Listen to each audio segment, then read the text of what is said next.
Ubu kubona inguzanyo muri banki udafite ingwate birashoboka. Kwishingirwa na leta kugira ngo ubone inguzanyo muri banki uri urubyiruko uyu munsi birashoboka, ariko imishinga yose ntabwo ariko yemerwa. Abantu benshi rero bagiye bambaza imishinga ikunda kugira amahirwe yo kwemerwa. Muri iyi video niyo ngiye kubabwira. Iyi mishinga niyo ikunda kubona amahirwe ku bantu basaba inguzanyo badafite ingwate, cyangwa se basaba inkunga muri leta badafite ingwate cyangwa ubushobozi. Kuvuga ngo banki kugira ngo iguhe inguzanyo udafite ingwate, hari ibintu igenda irebaho, hari ibintu igenderaho. Ibyo ngibyo urabimenyera muri iyi video.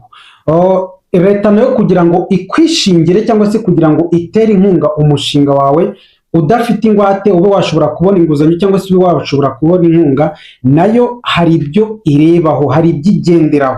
Ibyo byose urabimenyera muri iyi video. Ni ukugira ngo impamvu nyikoze ni ukugira ngo utazavunika ukora umushinga ugasanga ntabwo uri muri ya mishinga ihabwa amahirwe ya yindi yemewe. So muri rusange rero hari ibintu bitatu umuntu utanga cyangwa se banki itanga inguzanyo ku muntu udafite ingwate igenda ireberaho. Hari ikintu rero, iyi mishinga niyo yemerwa cyane kandi vuba, niyo ifite amahirwe yo kwemerwa vuba mu gihe uri gusaba inguzanyo udafite ingwate, mu gihe ushaka ko leta igutera inkunga cyangwa se ikwishingira kugira ngo ube washobora kubona inguzanyo idasaba ingwate cyangwa se udafite ingwate.